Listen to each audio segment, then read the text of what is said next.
আসলে তরুণদের এনসিপি এখন পর্যন্ত খুব ভিন্ন কোনো কিছু যে আমাদের দেখাইছে এরকম কোনো কিছু না। দুই একজন নেতা আছে যেমন নাহিদ ভাই, মানে খুব চমৎকার অসাধারণ একজন নেতা, মানে আমরা হচ্ছে ওনাকে নিয়ে প্রাউড ফিল করি। And I believe that Dhaka university should feel proud of him, যে হচ্ছে উনি কতটা ম্যাচিউর নেতা এবং কী করছেন জুলাই আন্দোলনের মধ্য দিয়ে পরবর্তী বাংলাদেশে।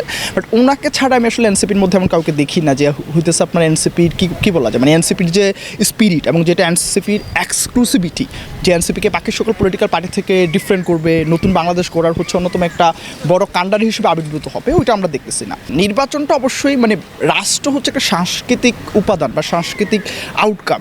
এখন এই সাংস্কৃতিক আউটকামকে পাইতে হলে আপনি দেখেন আজকের ইউএস হচ্ছে প্রায় 200 বছরের ইভলিউশনের মধ্যে দিয়ে এখানে আসছে, আজকের ব্রিটেন প্রায় 300 বছরের ডেমোক্রেটিক প্র্যাকটিসের মধ্যে দিয়ে এখানে আসছে।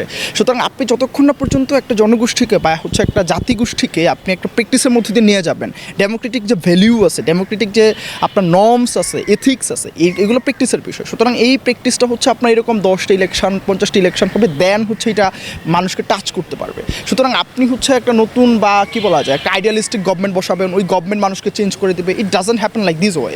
তো আপনি হচ্ছে যদি আমরা আমাদের জুলাইয়ের বাংলাদেশকে দেখতে চাই তাহলে আসলে ইলেকশনটা খুব দ্রুত হওয়া। স্টেবিলিটি হচ্ছে তখনই আসবে যখন শক্তিশালী একটা গভর্নমেন্ট থাকবে। বাট এই গভর্নমেন্টে হচ্ছে কখনই ওই শক্তিশালী অবস্থা আমরা দেখি নাই, এবং এই গভর্নমেন্টের পক্ষে আসলে ওই শক্তিশালী অবস্থা যাওয়া সম্ভব না। ওয়ালটন এখন দেশের সীমানা পেরিয়ে পৌঁছে গিয়েছে 50টিরও বেশি দেশে।